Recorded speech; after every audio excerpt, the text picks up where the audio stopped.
अस्सलाम वालेकुम गाइस। आज की क्लास के अंदर हम एम एस पेंट को थोड़ा आगे पढ़ेंगे कि एम एस पेंट के अंदर जो ऑप्शन थे उसका काम क्या क्या होता है। तो हमने इंट्रोडक्शन तो इसका पूरा पढ़ लिया था। तो सबसे पहले हमें बताया क्लिपबोर्ड ग्रुप, उसके बाद इमेज ग्रुप, उसके बाद टूल्स ग्रुप, उसके बाद शेप्स और उसके बाद कलर्स। तो मतलब ये सारे जो होते हैं हमारे ग्रुप्स होते हैं, ग्रुप, और जिसके अंदर कुछ ऑप्शन हमें दिए गए होते हैं कि काम करने के लिए। सबसे पहले मैंने इस शेप पे क्लिक किया माउस का, और जैसे मैंने ये शेप ड्रॉ किया करने के बाद देखो ये शेप को मैंने क्लिक किया। अब के बाद देखो मुझे cut copy paste option use करने हैं, तो मैं सबसे पहले इस पर क्लिक करूंगा और इसको जैसे मैं सिलेक्शन लगाऊंगा। अगर सिलेक्शन गलत लग जाए तो फिर सेव लगा सकते हो, और जैसे मैं करूंगा कॉपी और इसके बाद पेस्ट, तो इस जैसा एक शेप दूसरा मेरे पास आ जाएगा। ओके। उसके बाद हमें ऑप्शन मिलता है कट। कट का मतलब सिंपल किसी चीज़ को ख़त्म करना। अगर इस चीज़ को आपको यहाँ से ख़त्म करना दिए तो ख़त्म हो चुकी है, आप जैसे पेस्ट करोगे तब वो जहाँ पर भी आप रखना चाहो वहाँ पर इजीली रख सकते हो। अब अगर हम ये बात हम यहाँ पर कर देते हैं, अगर आपको कोई पिक्चर चाहिए तो पिक्चर के अंदर भी ये चीज़ आप कर सकते हो। यहाँ पर अगर ये कट कॉपी पेस्ट हो चुके हैं, अब फाइल के अंदर भी आप देख लें तो न्यू का मतलब है नया पेज। कि आप जिसमें ड्राइंग कर रहे थे वो पेज आप छोड़ के नया पेज चाहिए, तो मैं जो पेज पे अभी काम कर रहा था उसे डोंट सेव किया मैंने, और न्यू पेज मुझे, और जो न्यू ड्राइंग एरिया है वो मुझे मिल चुका है। अब ओपन के मैं जैसे क्लिक करूँगा, ओपन का मतलब क्या है कि आप कोई पिक्चर जो है एम एस पेंट में ओपन करें। एम एस पेंट में कोई पिक्चर आप ओपन करें जिस पिक्चर पे आप काम करना चाह रहे हो। तो मैं जो है एक पिक्चर ओपन करूँगा यहाँ पर। तो यहाँ पर कुछ पिक्चर्स होंगी। तो यहाँ पर एक पिक्चर है, मैंने इस पिक्चर को जो है ओपन की है। आप देखो एम एस पेंट में ये पिक्चर ओपन हो चुकी है। पिक्चर ओपन होने के बाद आप जैसे ही यहाँ पर देखो क्लिक करोगे तो ये पिक्चर जो है आ चुकी है। उसके बाद मैंने इसको किया है, देखो ये पिक्चर है यहाँ पर आ चुकी है। उसके बाद मैं फाइल के अंदर मैंने ओपन कर लिया। अब सेव करना चाह रहा हूँ कि ये तस्वीर जो है ना सेव हो जाए, क्योंकि ये ऑलरेडी सेव है तो ये सेव हो नहीं सकती। क्यों? क्योंकि ये जहाँ पर तस्वीर पड़ी थी वहाँ पर ये सेव थी। अब मैं यहाँ से करता हूँ, मैंने तस्वीर को किया है कॉपी, ये कॉपी कर ली, और उसके बाद मैंने ऑप्शन किया है न्यू, और जैसे मैंने पेस्ट किया देखो मैंने यहाँ पर ले लिया है, और फिर से मैंने पेस्ट किया देखो ये ले लिया यहाँ तक, और फिर मैंने किया पेस्ट, और मैंने फिर किया पेस्ट। तो आप देख सकते हो कि मैंने पेस्ट पेस्ट कर कर यहाँ पर ले लिए। अब मुझे ये तस्वीर सेव करनी है, यहाँ पर क्लिक करेंगे और सेव पे क्लिक करेंगे। उसके बाद छोटा बॉक्स खुलेगा और उसके अंदर आपको टाइटल देना है। तो मैंने इसका नाम जो रख लिया वो लिया लाल, और इसको डेस्कटॉप पे जाके मैंने सेव कर दिया। तो जैसे आप देखोगे कि जो फाइल मैंने बनाई थी उसे सेव किए, तो आप डेस्कटॉप पे जैसे आओगे ये देखो आपकी तस्वीर बनी बनाई यहाँ पर आपको मिल जाएगी, ये देखो। तो इस तरीके से आप एम एस पेंट के अंदर कोई पिक्चर डिज़ाइन करके आप खुद भी रख सकते हो। अगर एक बार आपने ये तस्वीर बना ली, अब आप पेस्ट कर रहे हो, कोई चीज़ बना रहे हो, तो अब जैसे ही यहाँ से क्लिक करने के बाद सेव पे क्लिक करोगे ऑटोमेटिक सेव हो जाएगा, बार बार वो बॉक्स नहीं ओपन होगा। अब जैसे यहाँ से आप इसे सबको बंद करोगे और यहाँ पर देखोगे आपकी देखो 3 पिक्चर्स आ चुकी होंगी, ये देखें। और उसके बाद देखेंगे आप सेव एस, इसका मतलब कि आप जो पेज बना रहे हो उसको दूसरे किसी नाम से सेव एस करना चाहते हैं। यहाँ से क्लिक करोगे, ये देखो जो पेज है वो नाम ओपन हो चुका है। मैं इसे कह रहा हूँ कि ये फाइल जो है ना किसी दूसरे नाम पे सेव हो जाए। तो मैंने दास लिखा, और जैसे मैं सेव करूँगा आप देखेंगे ये फाइल 2 नाम पे लाल दास इस तरीके से 2 नामों में कन्वर्ट आप इजीली यहाँ से कर सकते हो।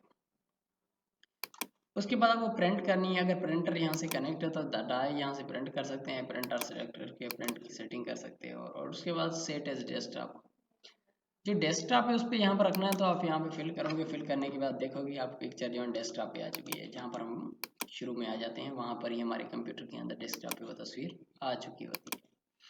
अगर यहाँ आने के बाद हम टाइटल करेंगे तो ये थोड़े थोड़े बॉक्स के सूरत में यहाँ पर जो है ना पिक्चर यहाँ पर आ जाएगी, अप्लाई हो जाएगी। अगर हम यहाँ से आने के बाद और सेंटर करेंगे तो ये सेंटर में फिल हो जाएगी। तो आप देख सकते हो इस तरीके से।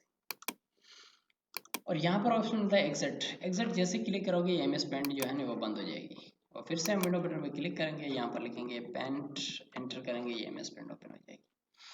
तो ये हमने कर लिया फाइल के ऑप्शन और क्लिप आउट के लिए हुए। अब हम आ जाते हैं यहाँ पर।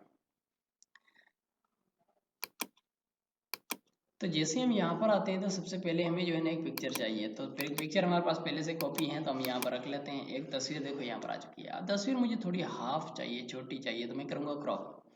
क्रॉप का मतलब तस्वीर की छोटी साइज करना। तो सबसे पहले मैं यहाँ पर आऊँगा और यहाँ आने के बाद मैं करूँगा सिलेक्शन। देखो ये सिलेक्शन हो रही है पर रेक्टेंगुलर हो रही है, मतलब आ, 4 कोने हैं उस तरीके से सिलेक्शन हो रही है। देखो 1 2 3 4 इस तरीके से। दूसरी इसमें सिलेक्शन होती है फ्री फ्रॉम की, आपकी मर्जी होगी, जितनी आप सिलेक्शन करें इतनी होगी। और उसके बाद में ऑप्शन होता है सिलेक्ट ऑल, जो भी है वो सारे पेज के अंदर जो चीज़ होगी या ड्राइंग एरिया के अंदर जो चीज़ भी होगी बनी बनाई, यहाँ से जो चीज़ें पड़ी होंगी वो सारी जो है जैसे आप यहाँ पर आने के बाद सिलेक्ट ऑल करोगे वो सारी चीज़ें मूविंग में आ जाएंगी। और लास्ट में होता है इन्वर्ट सिलेक्शन। इन्वर्ट का मतलब होता है अपोजिट सिलेक्शन। यहाँ पर मैंने सिलेक्ट किया और उसके बाद मैंने किया इन्वर्ट। अब देखो जिसको मैंने सिलेक्ट किया था वो मूव नहीं होगा, बाकी सब मूव होंगे। अगर मैं डिलीट करूँगा नहीं आने के बाद तो वो सारे डिलीट होंगे जो सिलेक्ट नहीं थे, और जो सिलेक्ट था वो डिलीट नहीं होगा, जो नहीं थे वो सारे डिलीट है। इन्वर्ट का मतलब था अपोजिट, डिलीट हो गया। ट्रांसपेरेंट, ट्रांसपेरेंट का मतलब है कि जब हम एक कोई शेप डिज़ाइन करते हैं उसके बाद हम इस शेप पे क्लिक करने के बाद हम इस शेप को कॉपी करेंगे। कॉपी करने के बाद फिर मैं यहाँ पर आने के बाद में पेस्ट करेंगे, हम इसे पहले से हटा देते हैं और ऐसे करते हैं पेस्ट। अब आप ध्यान से जब देखोगे कि जब हम इस शेप को उस शेप के ऊपर लेके जाते हैं जिसका बैकग्राउंड जो है वो दिखता नहीं है, मतलब पहला और बैकग्राउंड जो है उसके सामने ये जो पिक्चर है इसका बैकग्राउंड बिल्कुल तस्वीर के ऊपर चला जाता है और पिछली जो तस्वीर है वो हमें दिखाई भी नहीं देती, इसलिए हम करते हैं ट्रांसपेरेंट। अब जैसे आप लेके जाओगे ये देखो, अब ये पिक्चर जो है आपको बिल्कुल इस तरीके से डिजाइनिंग में दिख जाएगी। अब ये हो गए इसके सारे ऑप्शन। अगर आप इसके अंदर कोई डिजाइनिंग करना चाहते हो तो सबसे पहले आपको शेप बनाएं। मिसाल के अंदर मुझे ये बनाना है तो आप शेप बनाया आपने, इसकी साइज आप कम करना चाहें तो यहाँ से साइज के अंदर आप इस साइज कम कर सकते हैं। उसके बाद शेप पे आप क्लिक करें बॉक्स पे और शिफ्ट का बटन आप प्रेस करें, कीबोर्ड का शिफ्ट बटन, और यहाँ पर ये क्लिक लगना चाहिए, यहाँ पर शिफ्ट का बटन प्रेस होना चाहिए। आप जैसे यहाँ पर आएंगे देखो आप इस तरीके से कोई डिज़ाइन भी बना सकते हो, तो ये भी हम इसके अंदर बना सकते हैं। उसके बाद ऑप्शन मिलता है हमें क्रॉप। क्रॉप का मतलब जो शेप है उसकी साइज जो है मतलब छोटी करने के लिए आपकी मर्जी हिसाब से जो अनएडवांटेज थिंग्स हैं उसे हटाने के लिए। तो सबसे पहले हम ओपन करेंगे। ओपन करने के बाद एक पिक्चर है, हमने इसे ओपन किया और ये पिक्चर्स हमारी पहली वाली ये आ चुकी है। मुझे ये सिर्फ 2 ही मोबाइल फ़ोन है यहाँ पर पड़े हैं, यही पिक्चर चाहिए बाकी नहीं चाहिए। तो मैं सबसे पहले इस दोनों को करूँगा सिलेक्ट, उसके बाद क्रॉप। देखो ये दोनों ही बचेंगी, बाकी सब खत्म हो जाएंगी।